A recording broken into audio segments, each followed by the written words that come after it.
సాహితీ మిత్రులకు నమస్కారం.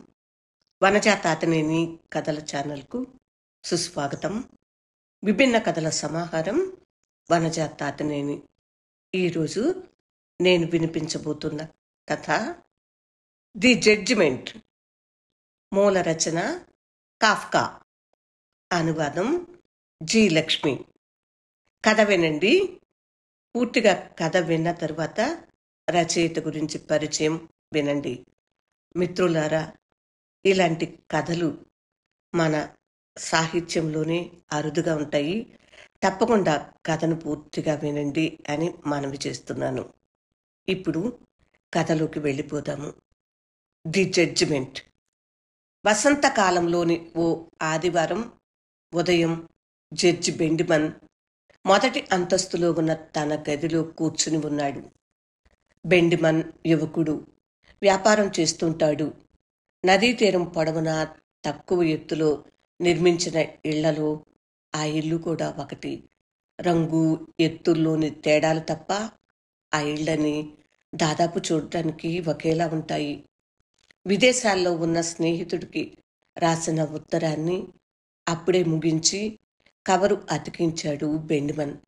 కిటికీలోంచి కనపడుతున్న నదిని, బ్రిడ్జిని, నదికి ఆవల ఒడ్డును చిక్కగా పొరుచుకున్న పచ్చదనాన్ని చూస్తూ కాసేపు అలాగే కూర్చుండిపోయాడు. తనున్న ప్రాంతంలో భావి జీవితం అంత ఆశాజనకంగా ఉండకపోవచ్చన్న అభిప్రాయంతో ఎన్నో ఏళ్ల కిందటే అకస్మాత్తుగా రష్యా బయలుదేరి వెళ్లిన ఆ స్నేహితుడి గురించి కాసేపు ఆలోచించాడు.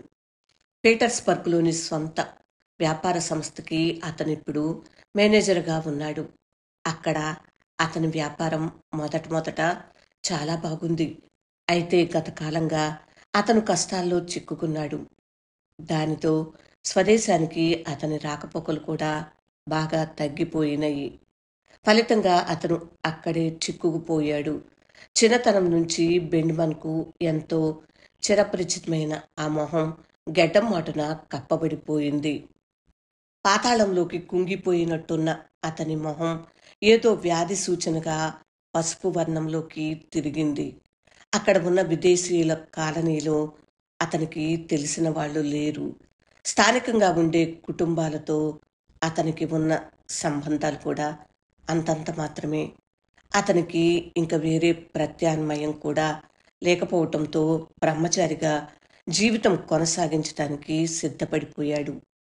అట్లా అదృష్ట మార్గంలోంచి దారి తప్పిపోయిన వాడికి ఏదైనా ఏం చెప్పగలం? అతనంటే ఎంత సానుభూతి ఉన్నా ఏ రకంగానూ సహాయం చేయలేనప్పుడు ఎవరైనా చేయగలిగింది ఏముంది? అతన్ని తిరిగి వెనక్కి స్వదేశానికి వచ్చేయమని, ఇక్కడి పాత జీవితాన్ని కొనసాగించమని, పాత స్నేహాలని, పరిచయాల్ని పునరుద్ధరించుకోమని అతనికి చెప్పవచ్చు. అతను అలా చేయకపోవటానికి పెద్ద కారణాలు కూడా ఏం లేవు. అయితే అన్ని విషయాల్లో అతను మిత్రుల సహాయం కోసం ఎదురు చూడాలి. అంటే అతను విదేశానికి వెళ్ళి అక్కడ విఫలమై వెనక్కు తిరిగి వచ్చిన విషయాల్ని ఒప్పుకున్నట్టు అవుతుంది. ఆ విషయాన్ని ఎంత జాగ్రత్తగా దాచిపెడతామన్నా అది మరింత గాయపెడుతుంది. ఓడిపోయి వెనక్కు తిరిగి వచ్చిన వాడిగా అందరూ అతన్ని చూడటం బాధ పెడుతుంది. ఉన్న ఊళ్ళోనే ఉండిపోయిన అతని స్నేహితులందరూ దాదాపు మంచిగానే స్థిరపడిపోయారు. అతను వెనక్కి తిరిగి వస్తే ఇక్కడ ఎలా ఉంటుందనే విషయాన్ని బెండిమన్ కూడా గట్టిగా చెప్పలేకపోయాడు. తిరిగి వచ్చిన తర్వాత ఇక్కడ ఏం చేయాలనే సమస్య కూడా వస్తుంది. దానితో అతను విదేశంలోనే ఉండిపోవాలని నిర్ణయించుకున్నాడు. ఒకవేళ స్వదేశానికి తిరిగి వచ్చి పరిస్థితుల ప్రభావం వల్ల కూడా ఇక్కడ నిలదొక్కుకోలేకపోతే అప్పుడు కూడా మిత్రులు దూరమైపోతారు. స్వదేశానికి తిరిగి రమ్మనే మిత్రుల సలహాను పెడచెవిన పెట్టి విదేశంలోనే ఉండిపోయిన మిత్రులకు కోపం తెప్పించి అట్లాగూ వారికి దూరమైపోతాడు. స్వదేశంలో వ్యాపారానికి అనువైన పరిస్థితులు ఉన్నది లేనిది తెలియకుండా తిరిగి వచ్చి ఇబ్బంది పడేదానికన్నా విదేశంలోనే ఉండిపోవటం నయమని చివరికి అతను ఒక నిర్ణయానికి వచ్చాడు. ఈ పరిస్థితులన్నింటినీ దృష్టిలో పెట్టుకుని అతను స్వదేశానికి తిరిగి వస్తే ఇక్కడ బాగుంటుందని, ఇక్కడికి తిరిగి రమ్మని ఎవరైనా ఎలా అనగలరు? ఈ కారణం వల్ల బెండిమ్యాన్ మిత్రుడికి ఉత్తరం రాయటానికి తటపటాయించాడు. అంతగా పరిచయం లేని వారికి ఉత్తరం రాయటానికి ఏం రాయాలో తెలియక ఇబ్బంది పడినట్లు బెండిమ్యాన్ కూడా ఇబ్బంది పడ్డాడు. అతని స్నేహితుడు ఇంటికి వచ్చి ఇప్పటికి 3 ఏళ్లయ్యింది. రష్యాలో రాజకీయంగా తలెత్తిన అనిశ్చిత పరిస్థితులు కూడా దానికి కొంత కారణం అని, చిన్న చిన్న వ్యాపారస్తులు 2-3 రోజుల పాటు కూడా దేశాన్ని విడిచిపెట్టిపోలేని పరిస్థితి అని అతని స్నేహితుడు చెబుతూ వచ్చాడు. అయితే అదే సమయంలో వందలాది వేలాది మంది రష్యన్లు మాత్రం ప్రపంచం అంతటా తిరుగుతూనే ఉన్నారు. అయితే ఈ 3 ఏళ్ల కాలంలో బెండిమన్ పరిస్థితులు చాలా మారిపోయినాయి. అతని జీవితంలో అనేక మార్పులు వచ్చినాయి.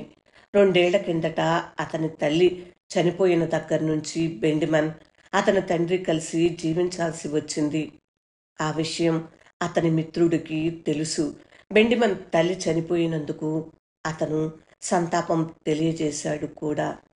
ఇలాంటి సంఘటనలు జరిగినప్పుడు విదేశాల్లో ఉన్నవారి పరిస్థితి మరింత దుర్భరంగా ఉంటుందని అతను ఉత్తరంలో రాశాడు.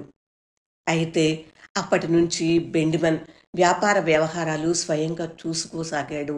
వ్యాపారంతో పాటు అన్ని విషయాలలో చురుకుగా, ఉత్సాహంగా ఉండటం మొదలుపెట్టాడు. అతని తల్లి బతికి ఉన్నప్పుడు బెండిమన్ తండ్రి అన్ని విషయాలు తనే స్వయంగా చూసుకునేవాడు. దానితో బెండిమన్ స్వతంత్రంగా ఏ పని చేయలేకపోయేవాడు. భార్య చనిపోయిన తర్వాత అతని తండ్రి వ్యాపారం పనులు చేస్తూనే వచ్చినప్పటికీ క్రమక్రమంగా అన్నిటికీ దూరమవుతూ వచ్చాడు. అయితే అదృష్టవశాత్తు పరిస్థితులు అనుకూలించి 2 ఏళ్ల నుంచి వ్యాపారం బాగా పుంజుకుంది. గతంలో కన్నా అతని సంస్థలోని ఉద్యోగులు రెట్టింపయ్యారు. అమ్మకాలు 5 రెట్లు పెరిగాయి. వ్యాపారం ఇంకా పుంజుకునే సూచనలు కూడా కనిపిస్తున్నాయి. అయితే ఈ పరిణామాలన్నీ బెండిమన్ స్నేహితుడికి ఏమాత్రం తెలీదు. అతని తల్లి చనిపోయినప్పుడు రాసిన ఉత్తరంలో బెండిమన్ స్నేహితుడు అతన్ని కూడా రష్యాకు వచ్చేయమని కోరాడు. బెండిమన్ చేసే వ్యాపారానికి పీటర్స్బర్గులో ఎలాంటి అవకాశాలు ఉన్నాయో కూడా వివరంగా రాశాడు. నిజానికి అతను చెప్పిన వివరాలు అంత సంతృప్తికరంగా ఏం లేవు. బెండిమన్ ఇప్పటి వ్యాపారంతో పోల్చి చూస్తే అవి ఏమాత్రం సరిపోలవు. అయితే తను వ్యాపారపరంగా సాధించిన విజయాన్ని మిత్రుడికి చెప్పడానికి బెండిమన్ ఇష్టపడలేదు. ఆ విషయాన్ని ఇప్పుడు అతనికి చెప్పటం మరింత పిచ్చి పని అవుతుంది.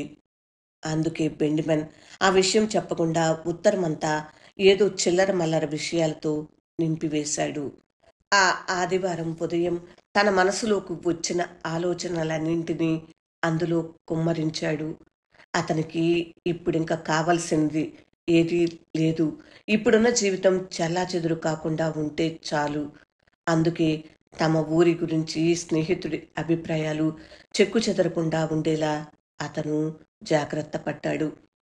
తన నిశ్చితార్థం గురించి రాస్తూ వివాహం గురించి అంత ఆసక్తి చూపించినట్టు ఏదో ఒక సాదాసీదా అబ్బాయికి ఒక సాదాసీదా అమ్మాయితో జరుగుతున్న పెళ్లిగా వర్ణించాడు.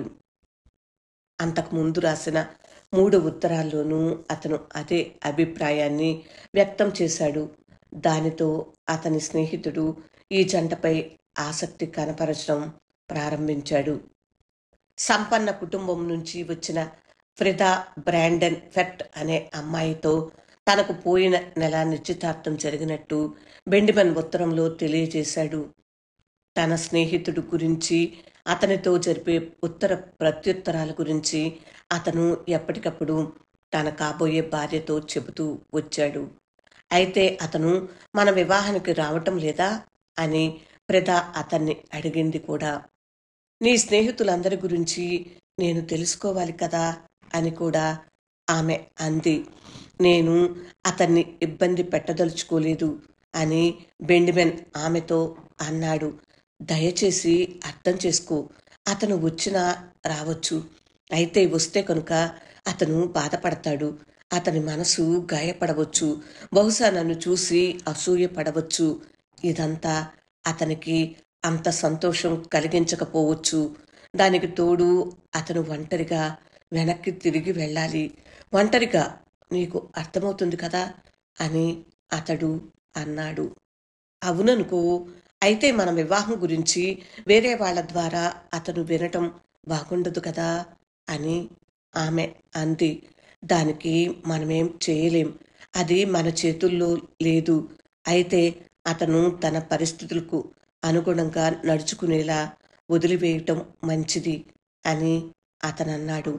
అయితే నీకిలాంటి స్నేహితులు ఉన్నప్పుడు అసలు నువ్వు నిశ్చితార్థం కూడా చేసుకోకుండా ఉండాల్సింది అని ప్రిద అంది.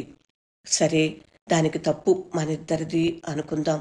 అయితే నా విషయానికి వస్తే నాకు ఇంక వేరే దారి లేదు అని బెండిమెన్ అన్నాడు.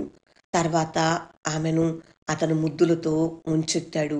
అతని ముద్దులలో కరిగిపోతూనే, అయినా నాకు ఇంకా బాధగానే ఉంది అని ఫ్రెద అంది. అతను ఆ విషయాలన్నింటినీ తన స్నేహితుడికి తెలియజేశాడు. నేను నాలాగే ఉంటాను. ఇంకా అంతకన్నా చేసేది ఏం లేదు అని అతను తనలో తను అనుకున్నాడు. నేను ఇప్పుడు కత్తెరను నా చేతుల్లోకి తీసుకుని నాలో నుంచి అతనికి నచ్చే మంచి స్నేహితుడిని విడదీసి కత్తిరించలేను అని అతను అనుకున్నాడు.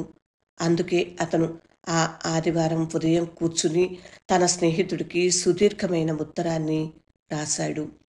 తన నిశ్చితార్థం గురించి రాస్తూ, నా గురించి ఒక శుభవార్త చివరి వరకు దాచి ఉంచాను. సంపన్న కుటుంబానికి చెందిన ఫ్రెద అనే అమ్మాయితో నాకు నిశ్చితార్థం జరిగింది.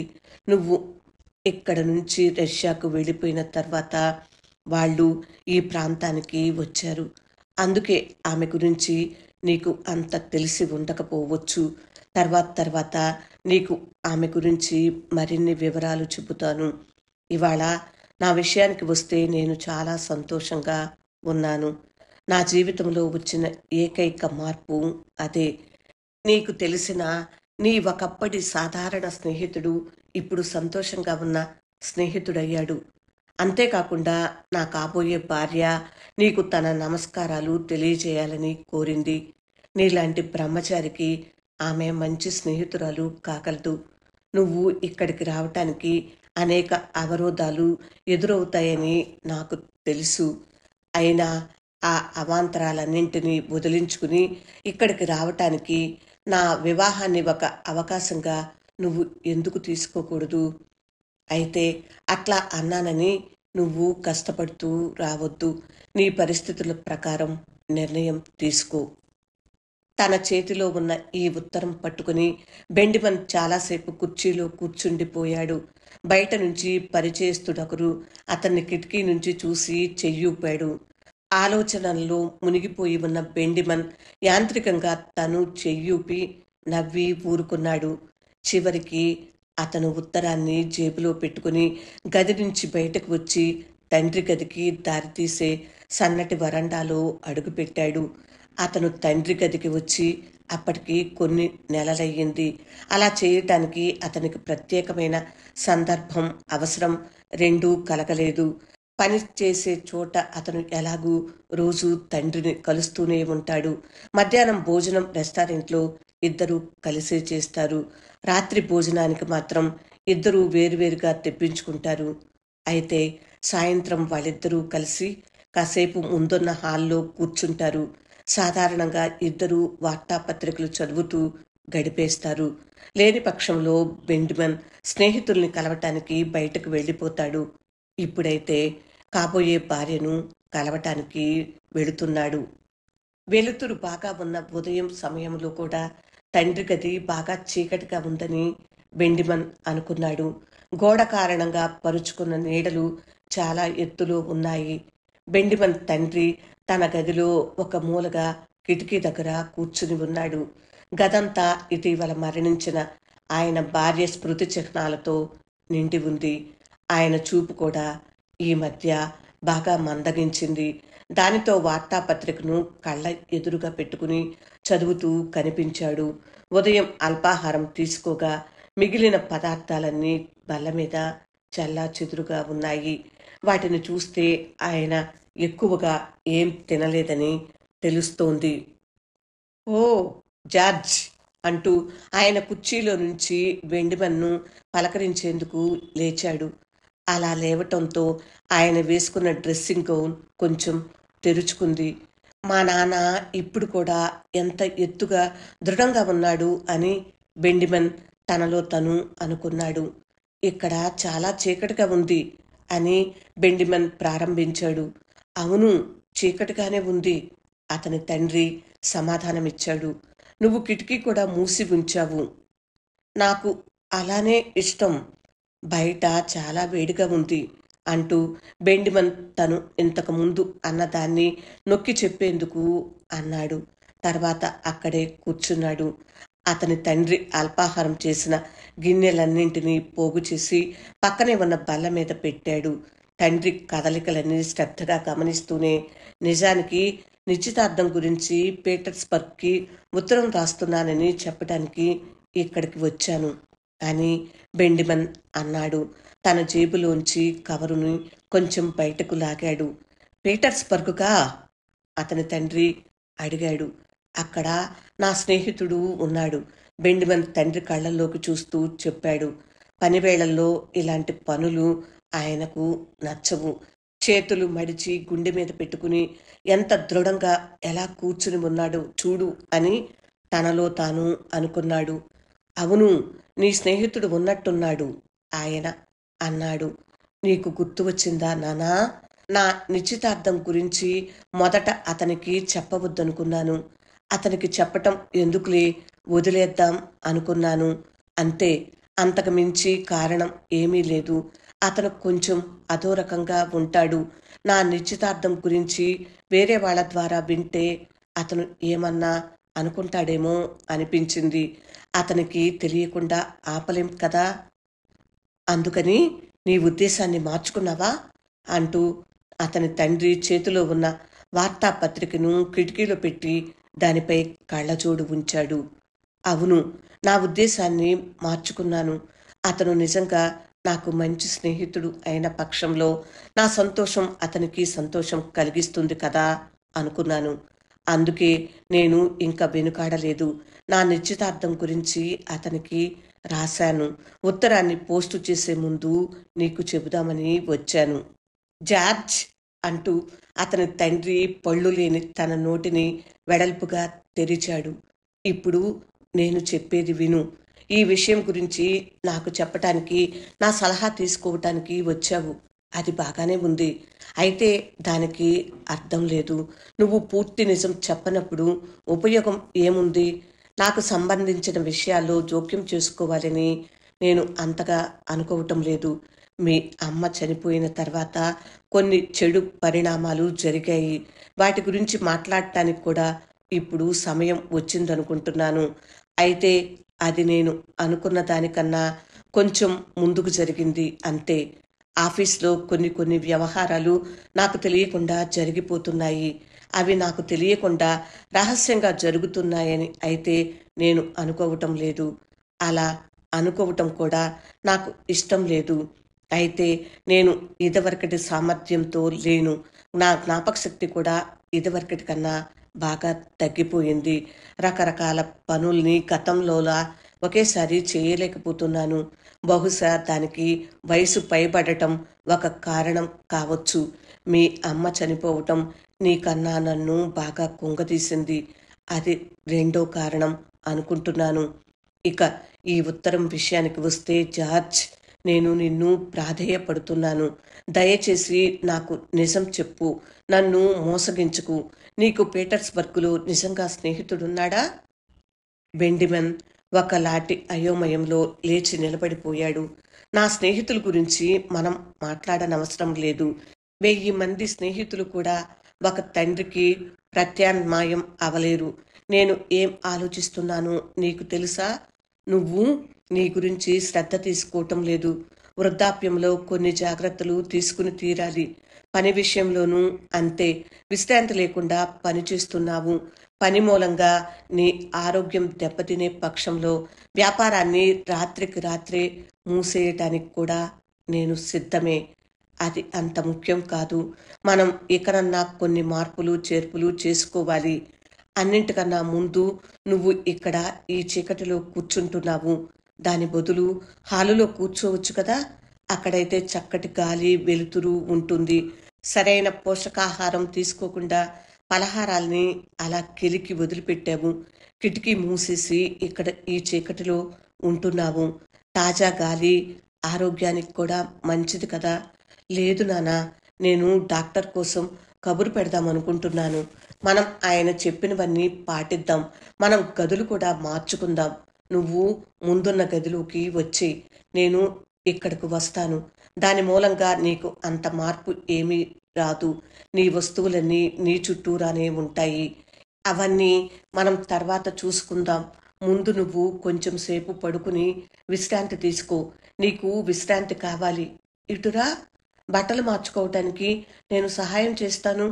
నేను ఆ పని చేయగలను. నీకు ఇష్టమైతే నువ్వు ఇప్పుడే ముందు గదిలోకి వెళ్ళి అక్కడ నా మంచం మీద పడుకోవచ్చు. అది నిజంగా చాలా మంచి పనిని నేను అనుకుంటున్నాను. బెండిమన్ తండ్రి పక్కన నిలబడ్డాడు. సంరక్షణకు నోచుకొని ఆయన జుట్టు తెల్లబడిపోయి గరుగ్గా భుజాలను తాకుతున్నట్టుంది. జార్జ్ అని ఆయన పిలిచాడు. ఆయన గొంతు స్థిరంగా ఉంది. జార్జ్ బెండిమన్ తండ్రి ముందు మోకాళ్లపై వంగి కూర్చున్నాడు.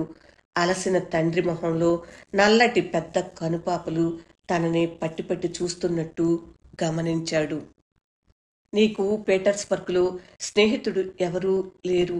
నువ్వు ఎప్పుడూ తమాషాలు చేస్తూ ఉంటావు, అబద్ధాలు చెబుతూ ఉంటావు. నీ తమాషాలకి నన్ను కూడా సాధనంగా వాడుకుంటున్నావన్నమాట. అక్కడ నీకు స్నేహితుడు ఎందుకుంటాడు? అన్ని చోట్ల ఉంటారా? దాన్ని నేను నమ్మను. అది కాదు నాన్నా, కొంచెం గుర్తుకు తెచ్చుకోండి అంటూ బెండిమన్ తండ్రిని కుర్చీ నుంచి లేవదీసి డ్రెస్సింగ్ గౌను విప్పదీశాడు. నా స్నేహితుడు ఇక్కడికి వచ్చి అప్పుడే 3 ఏళ్లు దాటిపోతుంది. నువ్వు మొదట అతన్ని అంత పట్టించుకునేవాడివి కాదు. నువ్వు వచ్చినప్పుడు అతను 2 సార్లు నా గదిలో ఉన్నాడు. అయినా నేను పరిచయం చేయలేదు. అతనంటే మీకు అంత ఇష్టం లేదని నాకు తెలుసు. అతనిలో కొన్ని లోపాలు ఉన్నమాట నిజమే. అయితే కొన్ని సందర్భాల్లో అతనితో నువ్వు ఎక్కువసేపే మాట్లాడావు. ఒకసారి నువ్వు అతను చెప్పేది ఎంతో శ్రద్ధగా వింటూ తలూపుతూ ప్రశ్నలు అడిగావు కూడా. నువ్వు కొంచెం ఆలోచిస్తే నీకు అవన్నీ గుర్తుకు వస్తాయి. రష్యా విప్లవం గురించి అతను ఎన్నో ఆశ్చర్యకరమైన కథలు చెప్పాడు. వ్యాపార పనులపై ఒకసారి కీవ్ వెళ్ళినప్పుడు అక్కడ ప్రజలు చేసిన ఆందోళన గురించి చెప్పాడు. గుర్తుందా? ఒక మతాధికారి జనాన్ని చల్లబరిచేందుకు తన అరచేతిలో కత్తితో సిలువ గుర్తు వేసుకుని రక్తం కారుతున్న ఆ చేతిని ఎత్తి పట్టుకుని బాల్కనీలో నిలబడ్డాడని చెప్పాడు. గుర్తుందా? తర్వాత ఆ విషయాన్ని నువ్వు చాలా మందికి చెప్పావు కూడా.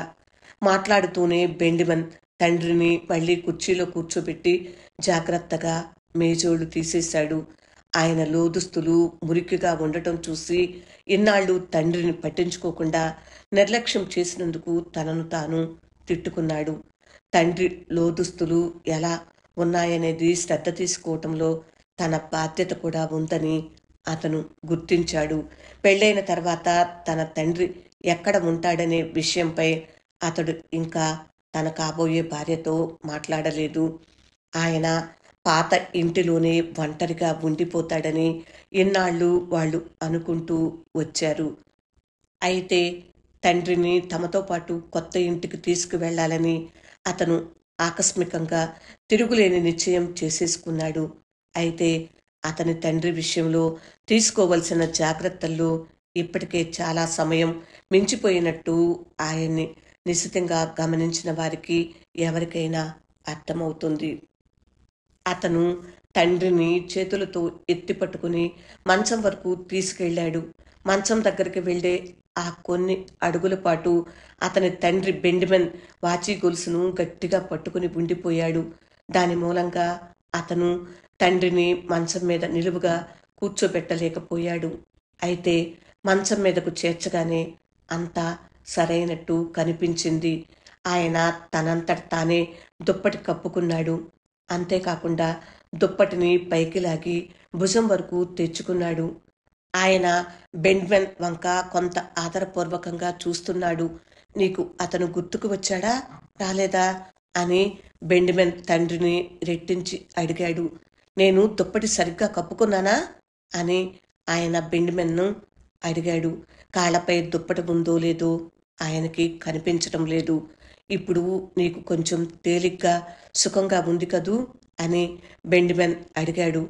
అడుగుతూ దుప్పటి అంచులు సరిచేశాడు. నేను దుప్పటి సరిగ్గా కప్పుకున్నానా అతని తండ్రి మళ్ళీ రెట్టించాడు. ఆయన సమాధానం కోసం చూస్తున్నాడు. అంతా సరిగానే ఉంది, దుప్పటి సరిగానే కప్పుకున్నావు. లేదు అంటూ అతని తండ్రి అరిచాడు. ఆ మాట అంటూ ఆయన ఎంత విసురుగా దుప్పటి గిరవాటేశాడంటే అది పైకి వెళ్ళి గాలిలో కొంతసేపు ఉండిపోయింది. ఆయన మంచంలో లేచి నిలబడ్డాడు. ఒక చేత్తో పైన ఉన్న సీలింగును ఆసరా కోసం పట్టుకున్నాడు. ఒక పక్క సూర్యుడు వెలుతురు ఉండగా నువ్వు నాకు దుప్పటి కప్పటానికి చూస్తావా? నేను ఇంకా సమాధి అయిపోలేదు. నా శరీరంలో మిగిలిన చివరి బలంతో కూడా నేను నీకు సమానం అవగలను. నీకన్నా ఎక్కువ కూడా అవగలను. నీ స్నేహితుడి గురించి నాకు బాగా తెలుసు. అతను నా హృదయానికి చాలా దగ్గరగా వచ్చిన కొడుకు లాంటివాడు. అందుకే అతన్ని నువ్వు అన్ని సంవత్సరాల నుంచి దూరంగా ఉంచేశావు. ఎందుకు అలా చేశావు? అతని కోసం నేను ఏడ్చానని నీకు తెలుసా? అందుకోసమేనా నువ్వు ఆఫీస్లో తలుపులు మూసుకుని ఎవరిని అంతరాయం కలిగించొద్దని ఒక్కడవే ఉండిపోయావు? డైరెక్టర్ పని ఒత్తిడిలో ఉన్నాడని చెప్పించావు. రష్యాకు అబద్ధాల మీద అబద్ధాలు చెబుతూ మోసపు ఉత్తరాలు రాశావు. తండ్రి తన కొడుకు నుంచి పాఠాలు నేర్చుకోనక్కర్లేదు, అతన్ని ఓడించానని అణగదొక్కానని అనుకుంటున్నావు. అతను దాని గురించి ఏమీ చేయలేకపోవచ్చు. అతన్ని అలా చేసి ఇప్పుడు నా కొడుకు వెళ్ళాడాలని అనుకుంటున్నాడు. జార్జి బెండిమన్ తండ్రి కళ్ళు భయంకరంగా తననే చూస్తుండటం గమనించాడు. పీటర్స్బర్గ్లోని తన స్నేహితుడు, తన తండ్రికి బాగా తెలిసిన తన స్నేహితుడు ఇప్పుడు అతన్ని ఎంతో కదిలించాడు. రష్యాలోని విస్తారమైన మైదానాల్లో అతను దారి తప్పి దిగులుగా ఉండటం బెండిమన్ కళ్ళ ముందు కదలాడింది. దివాళా తీసి బోసిపోయిన తన కార్యాలయం ముందు తలుపు పక్కన నుంచుని అతను కనిపించాడు. ఖాళీ అయిన అలమరాల గుట్టల పక్కన పాడైపోయిన సరుకుల మధ్య దీనంగా నిలబడి కనిపించాడు. అతను అంత దూరం ఎందుకు వెళ్ళినట్టు? ఇప్పుడు నా వంక చూడు అని అతని తండ్రి అరిచాడు. చెదిరిన మనసుతో బెండిమన్ మంచం దగ్గరకు పరిగెత్తుకుని వచ్చాడు. తండ్రిని చేతులతో పట్టుకోవటానికి ప్రయత్నించి విఫలమయ్యాడు. ఆమె తన గౌనుని పట్టుకుని వయ్యారంగా అటూ ఇటూ అలా ఇలా ఊపుతూ ఉంటుంది కనుక నువ్వు ఆమె వెంటబడిపోతున్నావు అంటూ తన నైట్ గౌనును ఎత్తిపట్టుకుని అటూ ఇటూ ఊగుతూ అభినయించి చూపాడు. నిన్ను శిక్షించే వాళ్ళు లేక సంతోషంతో విర్రవీగుతున్నావు. మీ అమ్మ జ్ఞాపకాలకు దూరమయ్యావు. నీ స్నేహితుడిని మోసం చేశావు. నీ తండ్రిని మంచంపై పడుకోబెట్టి అతన్ని కదలకుండా చేయాలని చూశావు. ఇప్పుడు చెప్పు, అతను కదలగలడా, కదలలేడా అంటూ అతను మంచం మీద నిలబడి దేన్ని పట్టుకోకుండా గాల్లోకి కాళ్లను ఆడించాడు. ఆయన తేజస్తో వెలిగిపోతూ కనిపించాడు. బెండిమన్ తండ్రి నుంచి దూరంగా వెళ్ళి ఒక మూల నిలబడ్డాడు. కొంతకాలం కిందట అతను ఒక నిర్ణయం తీసుకున్నాడు. దేనికి చెల్లించకుండా అన్నింటికీ సిద్ధంగా ఉండాలనేదే ఆ నిర్ణయం. ఆకస్మికంగా ఏది సంభవించినా దానిని ఎదుర్కోవాలని అనుకునేవాడు. అయితే దానిని తర్వాత అతను మర్చిపోయాడు. ఇప్పుడు అతనికి మళ్ళీ ఆ నిర్ణయం గుర్తుకు వచ్చింది. అయితే అతను దానిని తిరిగి వెంటనే మర్చిపోయాడు. నీ స్నేహితుడు ఏమీ మోసగించబడలేదు అని బెండిమెన్ తండ్రి అరిచాడు. నేను ఇక్కడ అతని ప్రతినిధిగా ఉన్నాను అని ఆయన అన్నాడు. ఏంటి, నాటకాలు ఆడుతున్నావా అంటూ బెండిమెన్ గట్టిగా అరిచాడు. తర్వాత కానీ అతనికి తను చేసిన తప్పు అర్థం కాలేదు. ఇంకా ఏం చేయలేక అతను నాలుక కొరుక్కుంటూ నిలబడిపోయాడు. అవును, నాటకాలు వేస్తున్నాను. నాటకాలు చాలా మంచి మాట. భార్య చనిపోయిన ముసలి తండ్రికి కొడుకు ఇంతకన్నా ఇంకేం బహుమతి ఇవ్వగలడు? నువ్వు ఇంక నాకేం మిగిల్చావు? వెనుక ఓ మూలన ఉన్న గదిలో ఉంటూ విశ్వాసం లోపించిన సిబ్బందితో నేనేం చేయగలను? నా కొడుకు ప్రపంచాన్ని జయించిన సంతోషంతో దూసుకు వెళ్ళిపోతూ నేను తయారు చేసిన ఒప్పందాలను తనవిగా చేసేసుకుంటున్నాడు. ఆనందంతో పిల్లి మొక్కలు వేస్తున్నాడు. తండ్రి నుంచి మొహం చాటేస్తున్నాడు. నేను నిన్ను ప్రేమించటం లేదని అనుకుంటున్నావా? నేను నీ తండ్రిని. ఇప్పుడు ఆయన ముందుకు వంగుతాడు అని బెండిమెన్ అనుకున్నాడు. ఆయన కింద పడి 1000 ముక్కలైపోవాలని కోరుకుంటున్నాను అని తనలో తాను అనుకున్నాడు. అతని తండ్రి నిజంగానే ముందుకు వంగాడు. అయితే ఆయన పడిపోలేదు. బెండిమెన్ దగ్గరికి రాకపోయేసరికి ఆయన తనంతట తానే నిటారుగా కూర్చుండిపోయాడు. నువ్వు ఎక్కడ ఉన్నావో అక్కడే ఉండు. నాకు నీ సహాయం అవసరం లేదు. నీకు ఇక్కడికి రావటానికి తగిన బలం ఉందని నువ్వు అనుకుంటున్నావు. అయినప్పటికీ కావాలనే నువ్వు ఇక్కడికి రావటం లేదు. నువ్వు తప్పుగా ఆలోచిస్తున్నావు. మనిద్దరిలోనూ ఇప్పటికీ నేనే బలంగా ఉన్నాను. నా అంతట నేను ఒక్కడినే చాలు నీకు తగిన పాఠం నేర్పటానికి. అయితే మీ అమ్మ నా శక్తి అంతా తీసుకుని వెళ్ళిపోయింది. నేను నీ స్నేహితుడితో అద్భుతమైన ఒక ఒప్పందం కుదుర్చుకున్నాను. అంతేకాదు, నీ ఖాతాదారులందరూ ఇప్పుడు నా జేబుల్లో ఉన్నారు. అయితే ఆయన చొక్కాకు జేబులు కూడా ఉన్నాయన్నమాట అని బెండిమన్ తనలో తను అనుకున్నాడు. తను ఈ మాట కనుక అంటే తండ్రి ఇక జన్మలో తన మొహం కూడా చూడడని అతను అనుకున్నాడు. అతని మనసు అస్థిమితంగా ఉంది. మనసులోకి రకరకాల ఆలోచనలు వస్తున్నాయి. ఒక ఆలోచన వస్తోంది, వెళుతోంది. అతను అవేమీ పట్టని స్థితిలో ఉన్నాడు. నువ్వు నీ కాబోయే భార్య భుజాల చుట్టూ చేతులు వేసి నా ఎదుటికి రా. నేను ఆమెను నీ నుంచి తరిమి కొడతాను. ఏమనుకుంటున్నావో? బెండిమన్ తెల్లమొహం వేసుకుని నిలబడ్డాడు. అక్కడ జరుగుతున్నది నమ్మలేనట్టు చూస్తున్నాడు. అతని తండ్రి బెండిమన్ కేసి తలూపుతూ కోపంగా రెచ్చిపోయి మాట్లాడుతున్నాడు.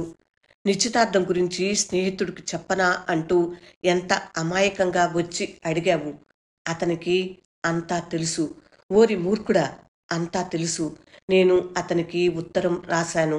నా రాత పరికరాలను దాచటాన్ని నువ్వు మర్చిపోయావు. అందుకే అతనికి ఉత్తరం రాయగలిగాను. అందుకే అతను ఇన్నాళ్ల నుంచి ఇక్కడికి రాలేదు. అతనికి అన్నీ నీకన్నా 100 రెట్లు ఎక్కువగా తెలుసు. అతను ఎడమ చేతితో నీ ఉత్తరాన్ని తెరవకుండానే నలిపేస్తూ కుడి చేతితో నా ఉత్తరాలను పట్టుకుని చదువుతున్నాడు. అతనికి అన్నీ 1000 రెట్లు ఎక్కువగా తెలుసు అని ఆయన ఉద్వేగంగా అన్నాడు. 10,000 రెట్లు బెండిమన్ తండ్రిని అనుకరిస్తూ వెక్కిరించాడు. ఎన్నో సంవత్సరాలుగా నువ్వు ఈ ప్రశ్న ఎప్పుడు వేస్తావో అనే నేను ఎదురు చూస్తున్నాను. నాకు దేని మీదన్నా ఆసక్తి ఉందని నువ్వు అనుకుంటున్నావా? నేను వార్తాపత్రికలు చదవగలుగుతున్నానని అనుకుంటున్నావా? అది ఇక్కడ అంటూ ఆయన ఓ పాత పత్రికను బెండిమన్ మీదకు గిరవాటేశాడు. బెండిమన్ కనీసం ఆ పత్రిక పేరు కూడా వినలేదు. ఇంకా నువ్వు ఎప్పటికీ మారవా? మానసిక పరిణితి అంటూ లేకుండా అలా ఎంతకాలం గాలికి కొట్టుకుపోతుంటూ తిరుగుతావు? నీ తల్లి ఉన్నప్పుడు ఒక్కరోజన్నా సంతోషంగా గడిపిందా? ఆమె ముందుగానే దాటిపోయింది. నీ స్నేహితుడు రష్యా వెళ్ళిపోయాడు. 3 ఏళ్ల కిందట అతను పసుపు రంగులోకి మారిపోయాడు. అతను ఇప్పటికి బతికి ఉండాల్సిన వాడు కాదు. ఇక నా సంగతికి వస్తే నేను ఏ పరిస్థితుల్లో ఉన్నానో చూస్తున్నావు కదా. నీకు కళ్ళు సరిగ్గా కనపడుతున్నాయనే అనుకుంటున్నాను. అయితే నువ్వు అన్నీ తెలిసే దాచిపెట్టి ఎదురు దాడికి దిగావా అని బెండిమెన్ అరిచాడు. ఆ మాట నువ్వు ముందే అంటావని అనుకున్నాను. అది ఈ సందర్భంలో సరిపోదు. ఆయన జాలిపడుతున్నట్టు అన్నాడు. తర్వాత ఆయన ఇంకా గట్టిగా, కేవలం నువ్వు నీ స్వార్థమే కాకుండా ఇంకా ప్రపంచంలో ఏం ఉందో నీకు ఇప్పటికన్నా అర్థం అయిందనుకుంటాను. ఇప్పటి వరకు నీకు తెలిసిందంతా ఒక్క నువ్వే. నువ్వు ఒకప్పుడు అమాయకమైన బాలుడివి. అయితే నువ్వు ఇప్పుడు నిజంగా దెయ్యానివి, పిశాచానివి. శ్రద్ధగా విను. నేను నీకు నీళ్లల్లో మునిగి చనిపోయే శిక్ష విధిస్తున్నాను. బెండిమన్ ఒక్కసారిగా గది నుంచి బయటకు పరిగెత్తాడు. గది నుంచి బయటకు వెళ్ళిపోతూ అతను తండ్రి మంచం కిందకు దిగిన శబ్దాన్ని విన్నాడు. మెట్లు దిగుతూ అతను ఇల్లు ఓడవటానికి వస్తున్న పని మనిషిని ఢీకొట్టబోయినంత పని చేశాడు. ఓరి దేవుడా అని ఆమె అరుస్తూ తన మొహాన్ని ఏప్రాన్లో దాచుకుంది. అయితే అప్పటికే అతను వెళ్ళిపోయాడు. అతను గేటు నుంచి దూసుకు వెళ్ళి రోడ్డు దాటి నది వైపు పరిగెత్తాడు. ఆకలిగా ఉన్నవాడు ఆహారాన్ని పట్టుకున్నట్టుగా అతను నది ఒడ్డున ఇనప కడ్డీలను పట్టుకుని నిలబడ్డాడు. తర్వాత వాటి మీద నుంచి చిన్నప్పుడు తల్లిదండ్రులను మెప్పించిన మంచి క్రీడాకారుడిలా నదిలోకి దూకేశాడు.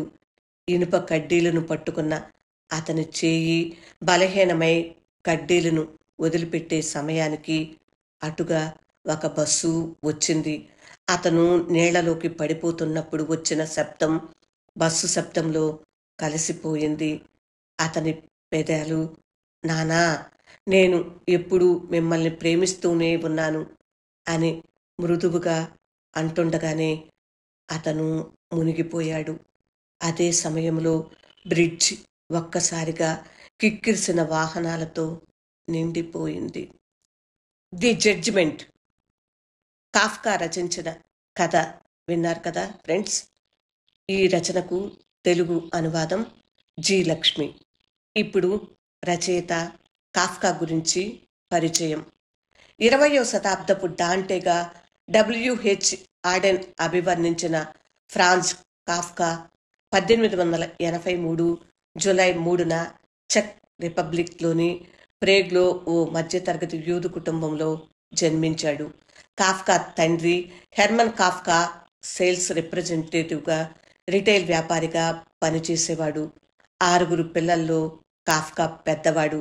నియంతలాంటి తండ్రి కారణంగా ఇంట్లో తలెత్తే సంఘర్షణలు కాఫ్కాపై ప్రభావం చూపించాయి.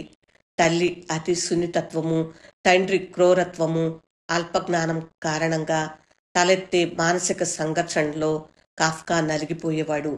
కాఫ్కా తండ్రి కొడుకు రచనలను ఏమాత్రం పట్టించుకోకుండా కంటగింపుగా చూసేవాడు. ప్రేమపూరితమైన ఇంటి వాతావరణం లోపించటం, తల్లిదండ్రుల మధ్య అవగాహన రాహిత్యం, ఆయాల చేతుల్లో పెరగటం, ఇవన్నీ బాల్యంలోనే కాఫ్కాలో ఒకలాంటి అలజడికి, అశాంతికి కారణమయ్యాయి. 41 ఏళ్లకు క్షయమూలంగా చనిపోకుండా ఉండి ఉంటే కాఫ్కా కూడా తన 3 చెల్లెళ్ళు, ఆత్మీయురాలు మిలెనా జెసెన్స్కాల్ లాగా జర్మన్ కాన్సంట్రేషన్ క్యాంపులో మరణించి ఉండేవాడని అంటారు. కాఫ్కా కథాకథన రీతిని సాహిత్యకారులు కాఫ్కెక్స్యూ అని వ్యవహరిస్తుంటారు. కాఫ్కెక్స్యూ అనే పదం అమెరికన్ హెరిటేజ్ కాలేజీ డిక్షనరీలో చోటు చేసుకుంది. ఈ అరుదైన ఘనతను దక్కించుకున్న అతి కొద్ది మంది రచయితల్లో కాఫ్కా ఒకడు. కాఫ్కా రచనలు చేసేటప్పుడు ఒంటరిగా ఉండటానికి ఇష్టపడేవాడు. సన్యాసులకు అవసరమయ్యేంత ఒంటరితనం కన్నా చనిపోయిన వారి దగ్గర ఉండే ఏకాకితనం ఉంటేనే తన కలం సాగుతుందని కాఫ్కా ఒక సందర్భంలో అన్నాడు. మిగిలిన సమయాల్లో కూడా కాఫ్కా చాలా వరకు ఒంటరిగా ఉండటాన్ని ఇష్టపడేవాడు. రచయితల సమూహంలో కూడా అంతగా చేరేవాడు కాదు. రచయితలు మాట్లాడేది దుర్గంధ భూయిష్టంగా ఉంటుందని ఒకచోట అంటాడు కూడా. పసిపిల్లాడి లాంటి అతని నైర్మల్యము, నిరాడంబరత, నెమ్మదిగా ప్రశాంతంగా ఉండే నడవడి, అతని తెలివితేటలు, హాస్య ప్రవృత్తి అందరినీ ఆకట్టుకునేవి.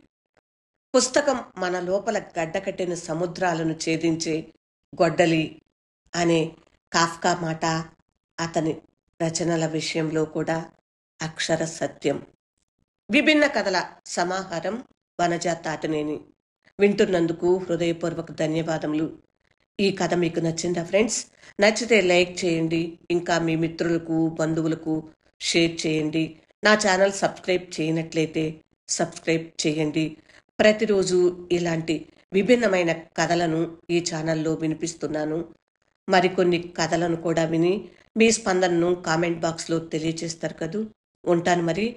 మళ్ళీ రేపొక మంచి కథతో మీ ముందుకు వచ్చేస్తాను. అప్పటి వరకు సెలవు మరి. నమస్తే.